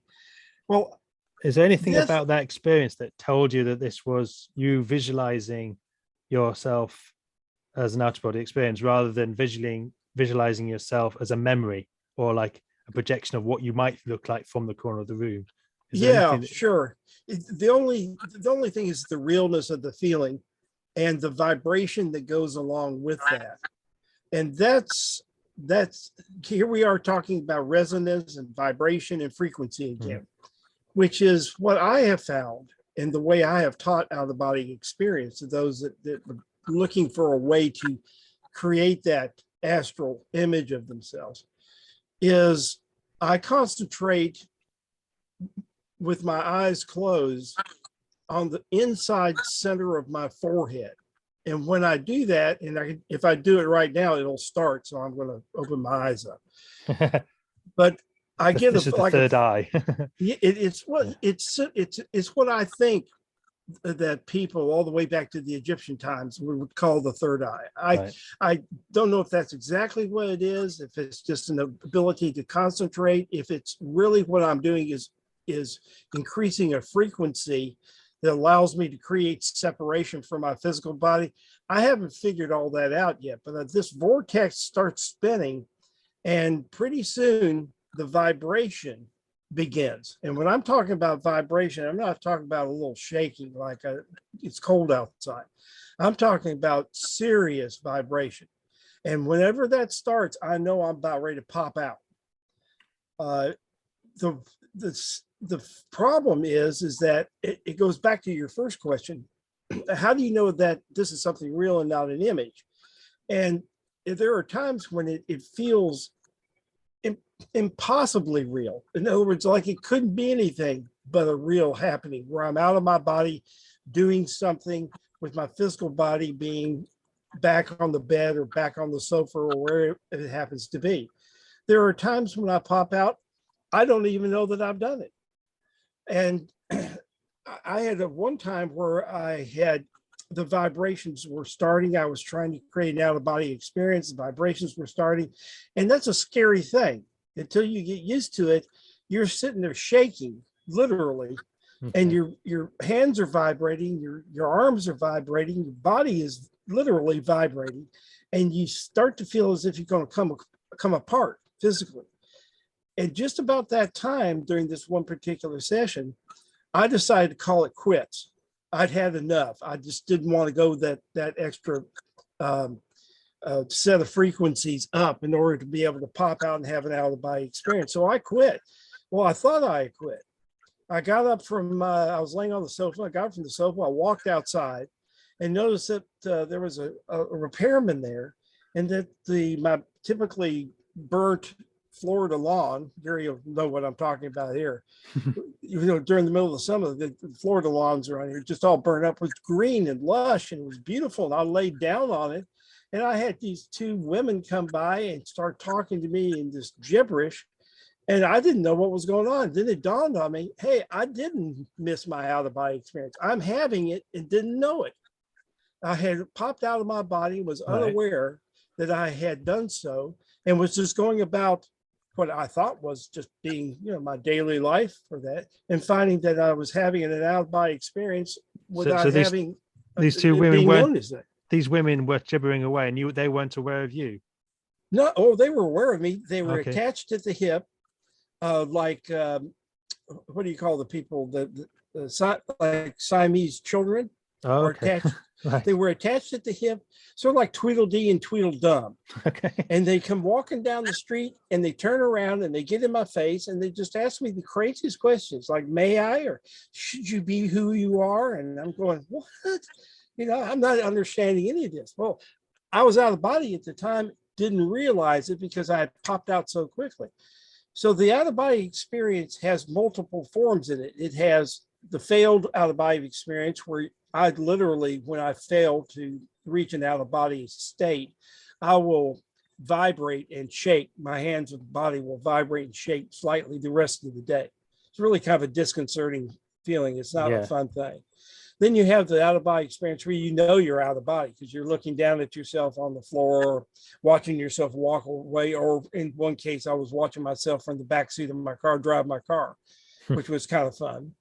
And then there's out of body experience that you have where you don't even know that you're out of body until something screwball comes along like Tweedledee and Tweedledum and lets you know that you did pop out of body. And that's that one right there will set you free. Right. Because it's such an unusual thing to happen. And it's not written about in any of the OBE books out there. William Buhlman's my favorite author on this, and he writes several books and really some great things on how to do the out of body experience, what to expect and whatnot. And I talked to Bill about it, and he said, I've never heard of anything like that. And I said, that's why it was so strange to me that I was out of body without even knowing I'm out of body. Do you think it's connected to the same stories you hear from people who have near-death experiences and say that they... I do. Yeah. Yeah, I do. I think that there's a common thread that's running there, but that they aren't necessarily the same thing, but they have such a common point of focus. They have such a common operating mechanism, the NDE and the OBE, that I think that's really kind of the case. I think that an NDE is really a specialized OBE, to be quite honest with you. Mhm. It's a separation of the etheric body from the physical body, and that etheric body taking a position in whatever metaphysical state it wants or desires to have in order to get from its higher mind the learning that it wants. That's I fantastic. But just broadcasted on the blue and now he's coming through the blue. that, yeah, See?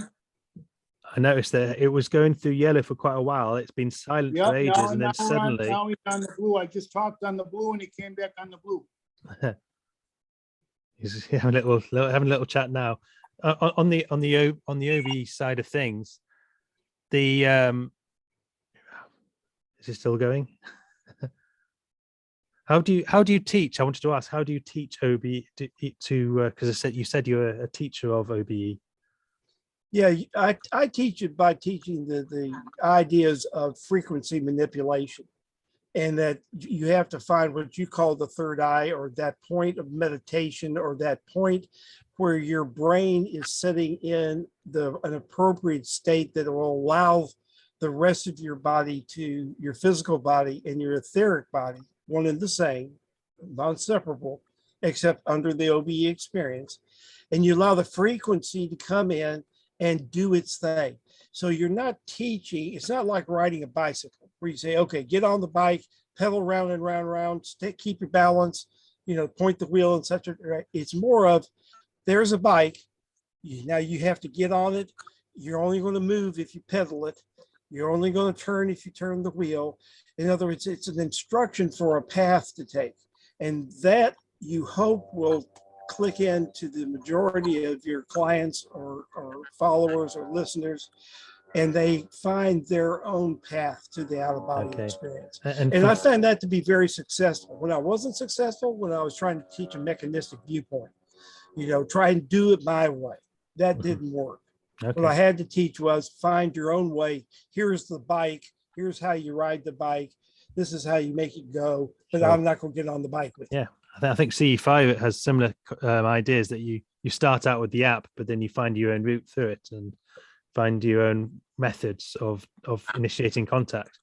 And how long does it take with your students to go from first time to actually having an out of body? Is it quick, or is it long, or does it change between people? I've had students who have been laying in meditation or in rest during a class that I've been giving, which I typically will give, and part of its lecture, and this is how we do this, and then it's okay, let's go do this, let's practice, let's see what works for us. And I've had them go directly into out of body experiences and come back and relate entire adventures that they've had with extraterrestrial beings, with spirit beings, with beings of unknown origin.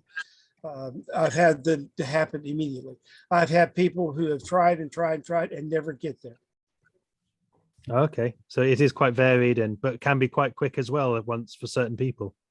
It can be, and I find fewer people that, if they're earnest, cannot learn how to have an out-of-body experience than there are people that go into it quickly. In other words, there's I'd say a third, maybe a fourth to a third of the people that attend a lecture or a clinic that I'm giving will have an immediate out-of-body experience. It may be a very small one for a very small period of time, maybe a very intricate and complicated one. I find fewer people that are just not able to do that. And I think that part of that is, and as Gary was saying, part of that is intent. Somebody is not going to necessarily come to an out-of-body experience clinic or a lecture not to learn how to do out-of-body. They come because they're interested in the subject, that they might want to try it themselves. They have an intent, an interest.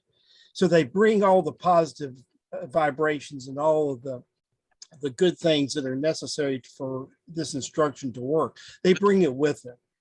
So it's really was more of me finding the right way of communicating the ideals and the imagination of the out-of-body experience, so that they can then go back after they finish the clinic and try their own ways of doing this. I'll give you an example.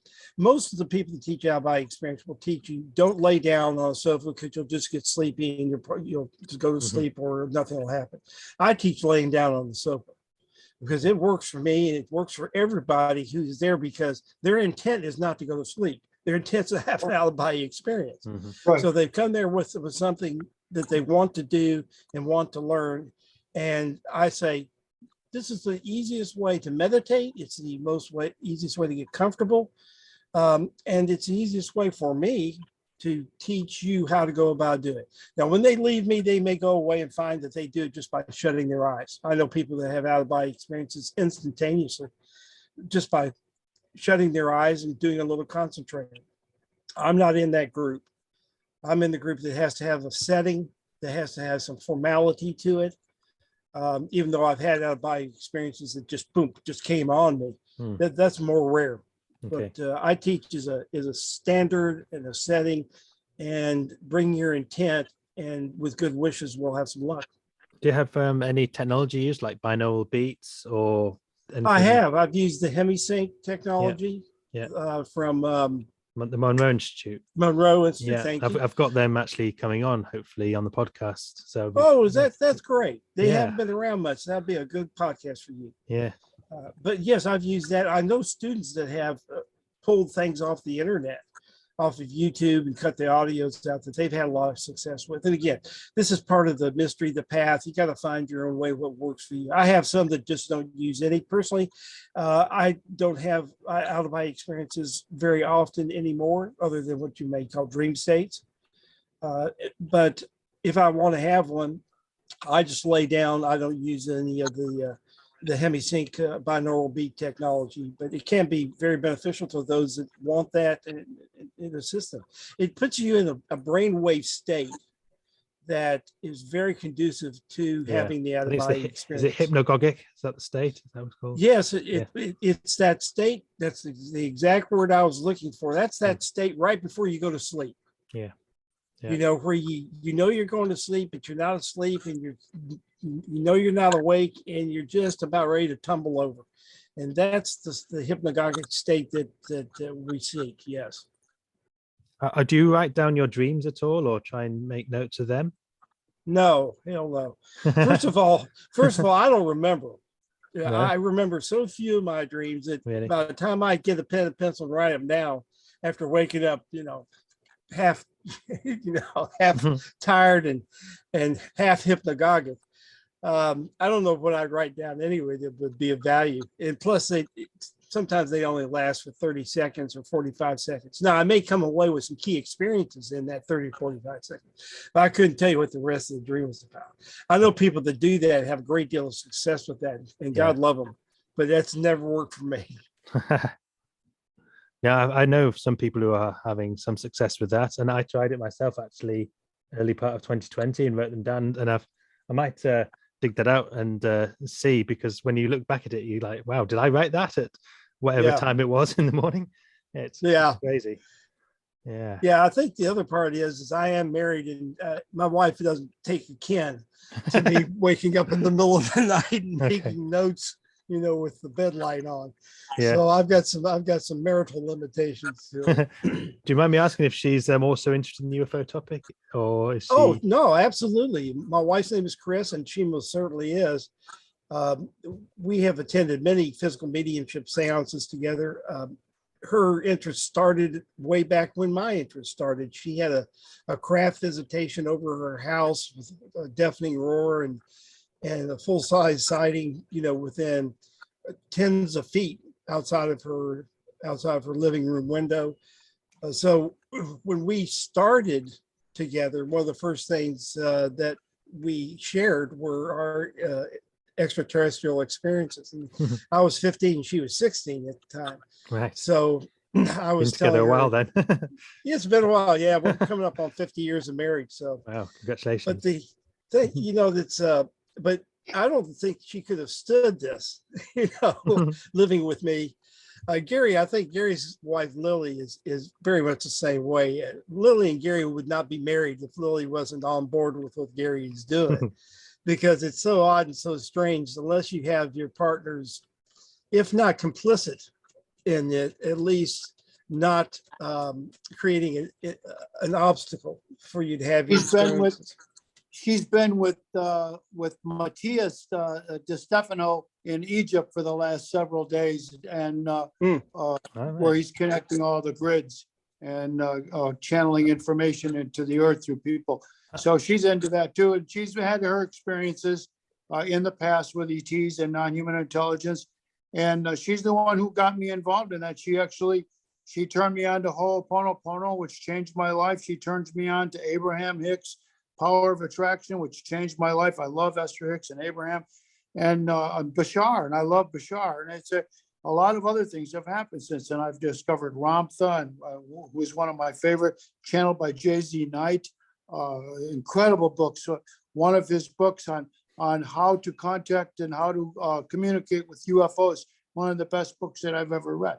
So she's turned me on to a lot of that stuff. And one of the things that she gave me is this book on crystals. And so I started reading about the crystals, and I ended up getting a couple other books. And then I learned how to make crystal healing rods and crystal power rods. And I've done several of those and given those to my friends. And now I sleep with a big bag of crystals on my pillow, large and small, all mixed together. And because I've been doing that for the last 6 or 8 months, probably maybe even a year now, might have been about a year. And I have unbelievable lucid dreams, and I recommend to all people that you should try to do this. Put lots of crystals. You can put them in a sock together and put them in your pillowcase so that they won't fall off. And go ahead and go to sleep with them right close to you. And I guarantee your dreams will start changing, because I did not have dreams for a long time. Now I have lucid dreams. I remember them right away when I get up. Sometimes I get up to go to the bathroom. I'm still in the dream when I'm going back to bed. I mean, all these things that happen to me with these crystals is just absolutely amazing. I mean, I've experienced some heavy duty dreams that I can still remember. And the other thing I wanted to mention when Walter was talking about the out-of-body experience, what CE5 is very important, is to try to learn how to look at yourself sitting in the chair and rise up above yourself. There's some videos out there on YouTube that can show you some CE5 videos on how to make contact that show you that, filming wise, so they can show you what it looks like, that you see yourself and then just fly above yourself higher and higher until you can see the land, and then you can see the earth, and then you go past the moon, and then you can see the earth, and you can see the moon, and then you can see the planets as you go out, and then you ask for the ETs to come back with you and bring them back to where you live. Well, what I've done is also in doing that, and it does definitely absolutely work in CE5. But another thing that I really like, that I enjoy doing, is I make myself big. I close my eyes and I imagine myself getting larger and larger and larger as I start breathing, until I can reach my right arm over and put my hand in the Atlantic Ocean. And then I can reach over with my left arm and put my hand into the Gulf. And I'm laying across the whole center of the state of Florida now. And that's how big I am. And I'm looking up at the sky, and I'm inviting them to come and join me, because now they can see where I am exactly. And then the experiences will happen. So those are the types of things you can do to yourself with your consciousness and your mind to project yourself out there to help them see you better. Definitely. I haven't heard that one, but getting larger. People know that. That's a new one with me.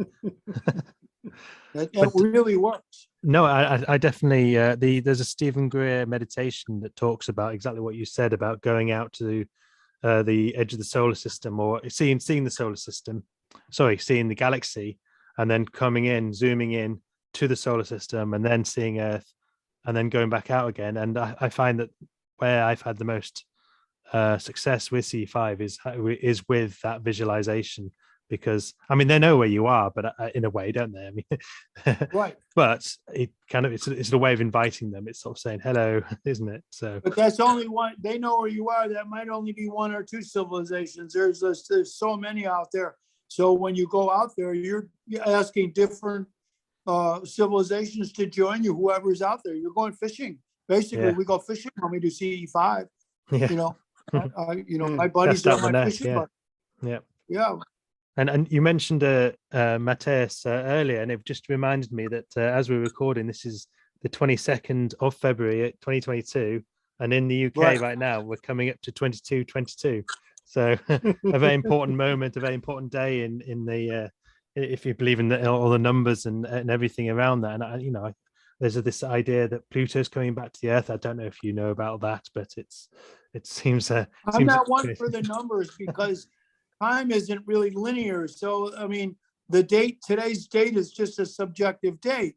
It's a hypothetical date. I mean, when did we start dating? What year, what day, and where was the sun and all? And so like when we're starting to play with the numbers, that kind of turns me off in a way, even though I know that it's significant in a lot of ways with numbers, with measuring, to measure things. But when it comes to the dates, I'm just one of those that just doesn't believe that there's a linear time. So.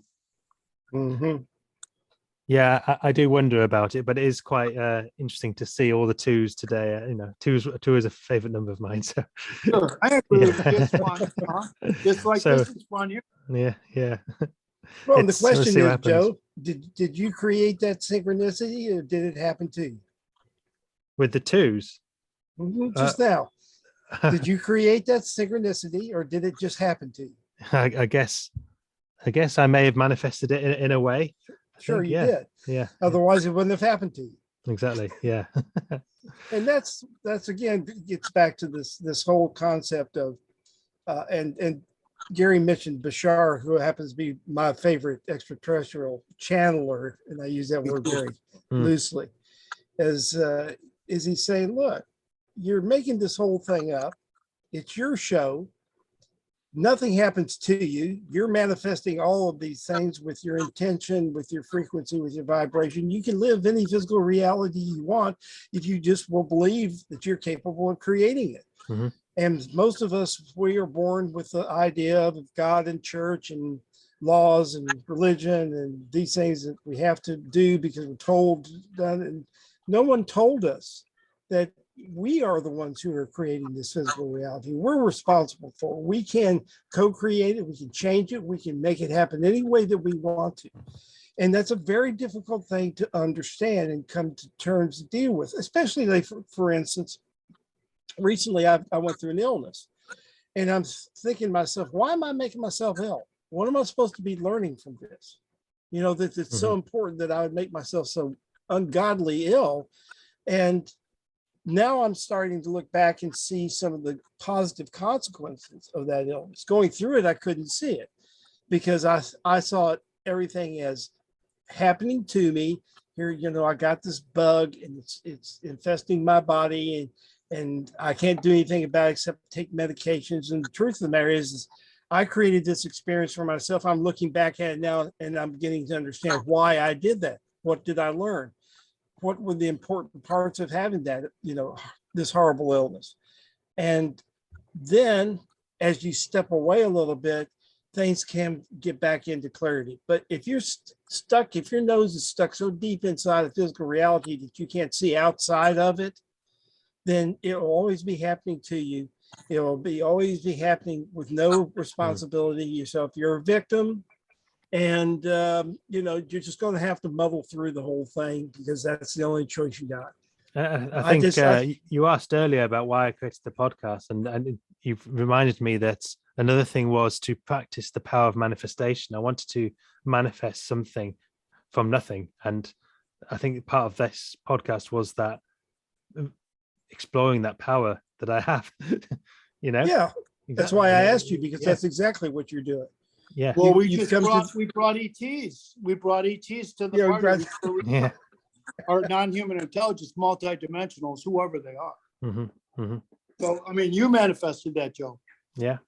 Yeah. I mean, you see something, it hits your eye, you say, well, maybe I can have a conversation with these guys because I'm doing some similar things and we can learn a few things, and you made it happen. I mean, you picked up the email and got a hold of us. So this was your manifestation and our co-creation of it. And it has a it's- purpose and it has a meaning. And Yeah. even if only one person sees this or hears this audio, that's one more person than we would have touched if we hadn't done it. And Well, similarly, we're when I have calling sorry, Gary, when I have experiences, I feel that I used to think, why is this happening to me? But now I think, what can I learn from it? I think this is a change of perspective that is a big part of the spiritual journey that we're on, and something that I've grown towards. Sorry, Gary, you were going to say. No, and I forgot. I jumped over for, we're going back and forth here. Well, Yeah. Joe, yeah, that's why I'm really excited for you and your generation of folks, because you're so much further along than I was at your age. In a lot of ways, we have a lot of similarities between Gary and I. And, Gary, what are you, 89 now or something? But 72. 72. Well, I'm 69. But we are having a conversation like we're all of the same age, because we're all Right. talking the same subject. We're doing it with a little different terminology, perhaps, but we're all basically saying the same things. It's consciousness. We self-create physical reality, but you've got ahead of you 30 or 40 or 50, God knows how many years that you've got of being able to live through this period as it begins to accelerate. ET contact and communication accelerates, experiences accelerate. It's got to be just an incredible time Yeah. for you. And I'll tell you right now, I am nothing but jealous that I'm not, how old are you, Joe?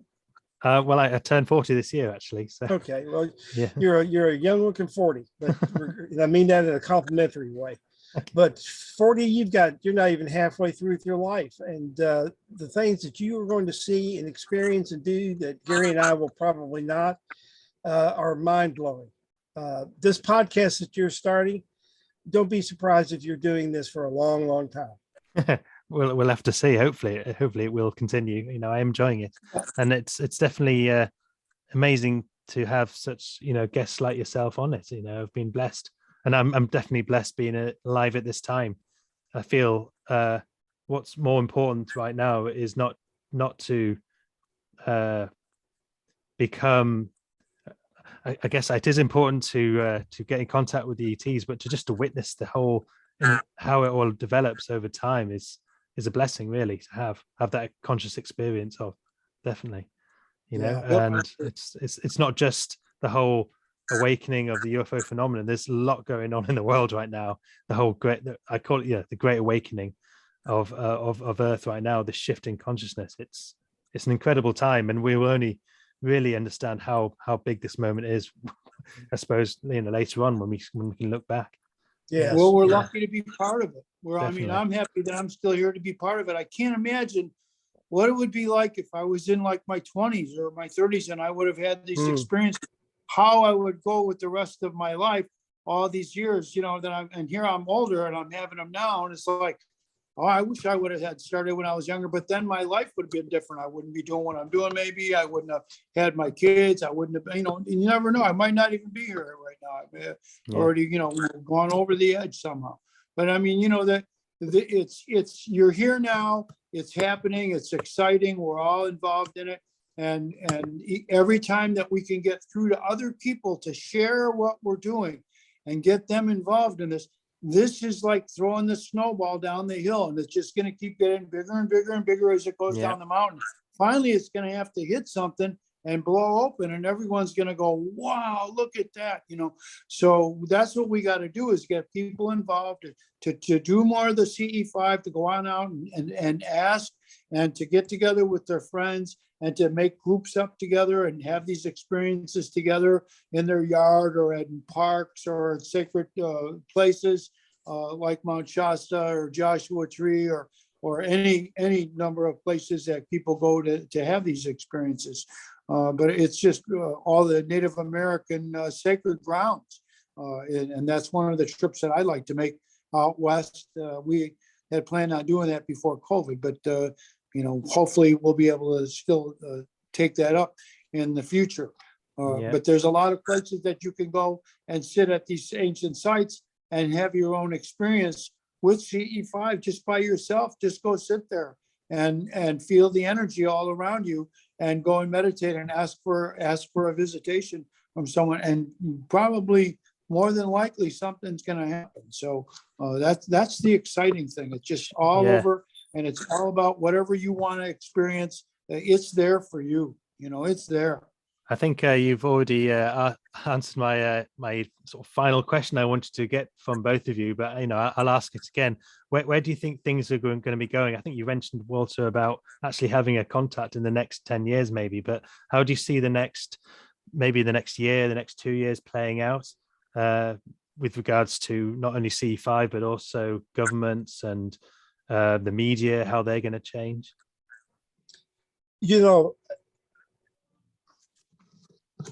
I don't know exactly what the path is in terms of disclosure, or what we call disclosure, and that includes governmental disclosure. Whenever we talk about disclosure, for the most part, you're talking about some government participation in that, or they come back and they say, yeah, we've had this contact, or yeah, we did have this contact, or yeah, we're going to have this contact. They need to participate in some way. What I sense is going to happen on the political, geopolitical, and government side, the military and the intelligence side is that they're just going to let this thing peter on out and show itself little by little by little. And then at some point, when it becomes obvious that not only do people like Gary and you and me have extraterrestrial contact, but that they have had extraterrestrial contact. I think at that point, it's just going to be an oopsie. Well, I'm sorry, we just couldn't tell you because you weren't ready for it. And the beings that we contacted told us not to. We're going to get some, set of excuses about why they have delayed disclosure. The truth of the reason they're delaying disclosure has more to do with the technology, the capturing of technology, the owning of technology, and control and fear among the population. But that's going to come at some point, and that's all they're going to have left. They're going to be empty suits with really no excuse, and everyone is going to know that they've been duped by their own governments and by their own political leaders and by some of their own truth tellers as well. So I don't see that that's going to happen in such a way that there's going to be a major monumental breakthrough in the next 3 years. But over time, and again, I'll put this 7 to 10 year window that I like to talk about, because that's the time period that the channelers, the extraterrestrial communicators and facilitators are talking about. They're talking about a period between 2029 and 2031 that we are going to start having face-to-face communication with extraterrestrials. Not on a global basis, but on a more of an individual and a reportable basis. So that's what I see happening as we get closer and closer to that. Military government, there's nothing that they can say. Their best bet is just to sit there on their hands and take their beating and then hope people will forgive them later on and believe them when they say that this wasn't the right time to bring these matters to the conscious recognition of the public. Yeah, I don't believe that that's the case. I think the time is more and more ripe all the time. But I think that it's going to be people like Gary who are doing these types of things. Joe, with your podcast, and mine with just talking about these things.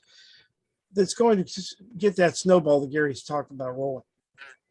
And once it's going to be in its own hands. It's going to do its own thing. And there isn't going to be a government. There isn't going to be a military intelligence capability.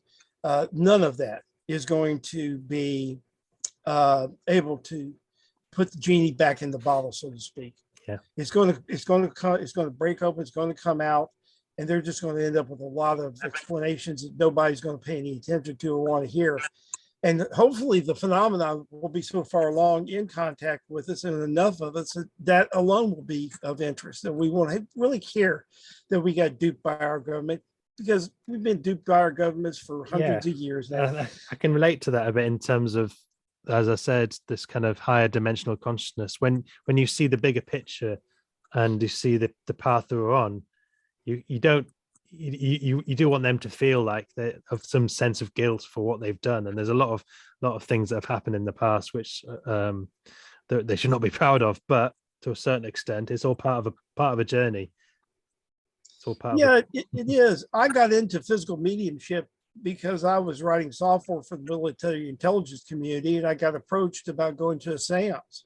And they want to weaponize physical mediumship. And for people that don't know what physical mediumship is, it's the typical dark room seance, people sitting in a circle with spirit interaction and extraterrestrial interaction coming through a physical medium who is sitting in a cabinet with some clothing, some kind of curtaining around him, and is acting as the manipulator for these events.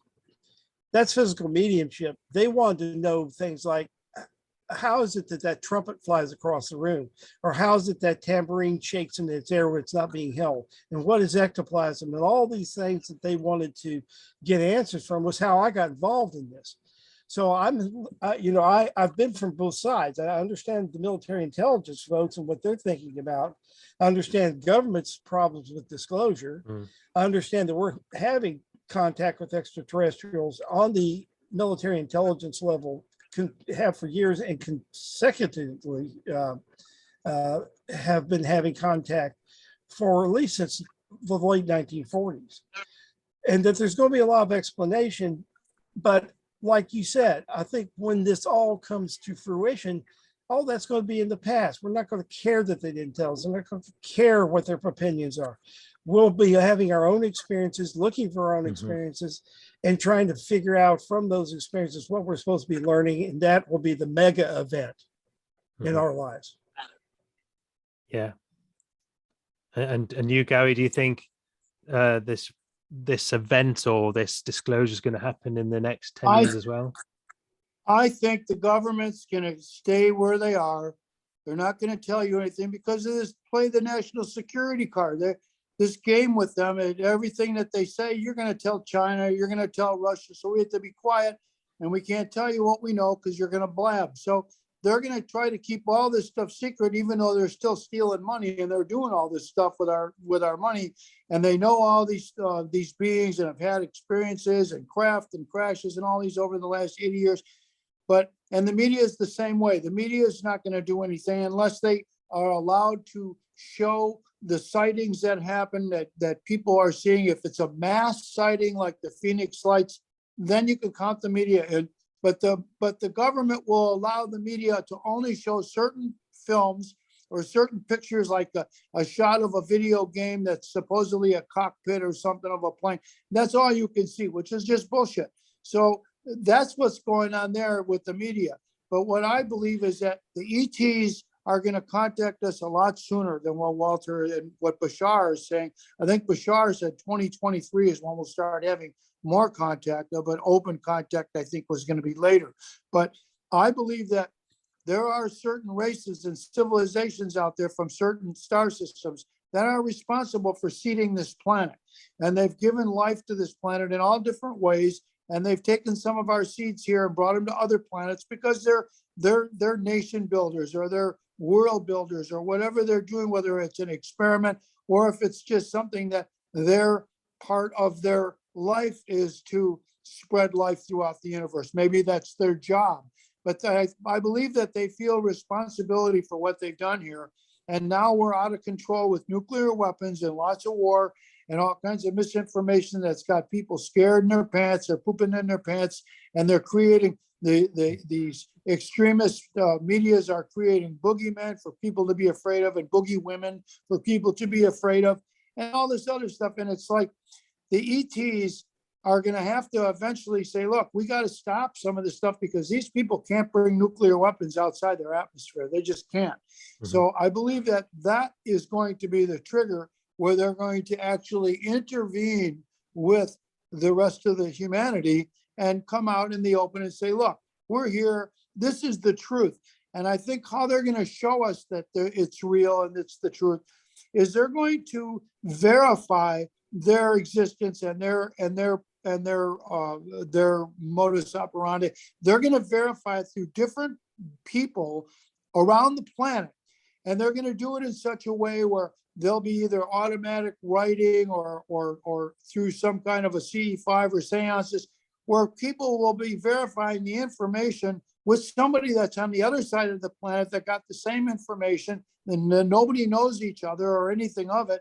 And the information comes out and is sent through a common area or common group of people, so that they can see that all these people don't know each other and they're getting the same messages. And this is how they're going to verify that this information is real and that they are in total communication. And this is the reality of who we are, where we're from, what's going on, and what they're trying to do to help us, whether it's to keep the nukes out of space or to keep us from killing the planet with global warming. But I mean, if Gaia wants to puke and just throw us all off, I mean, she can do that and just say, I've had enough of you people. And the sun might just say, I've had enough, and just come out with a big sunspot and scorch the planet. And then we'll start all over again. The only thing that'll be left here will be the pyramids and the rest of the bricks and stuff that's laying on the planet that it's not going to melt. That's it. Yeah. Back to square one, start all over. Start all over again. That's my theory. I'm Well, sticking to it. Yeah. Well, it's fascinating stuff, and it's exciting to see, how things will pan out. And I just want to say thank you so much, both of you, for discussing, all the various topics we have and the time. And thanks, Gary, for bringing your radios and having all the chirps and everything going on. I know that we haven't got the video, but I think we did manage to hear a lot of the chirps going on, and there was a lot of the green lights. So there's definitely a lot of communication there. That, I think they interact with us. I think Yeah. what you're saying, they'll come and they'll talk about what you're saying. Definitely, it's there's something there, and I think, going back to what you're saying earlier, if we can try and make what we're observing, what we're seeing through CE5, make it repeatable, and through the scientific methods, find a way to show this, something that this is it. I mean, CE5 there is a method to it, and it does work, but we need to do it through the science community and say, this is what happens. I think Avi Loeb with the Galileo project and what they're doing and other things, it's where things are going in terms of getting academia on board, and it's a step in the right direction. So again, thank you so much, and hopefully, we might get to do this again one time. Would love to. Gary, good to see you, Gary. I'll see you soon, Joe. Thanks for the invitation and the time. No problem.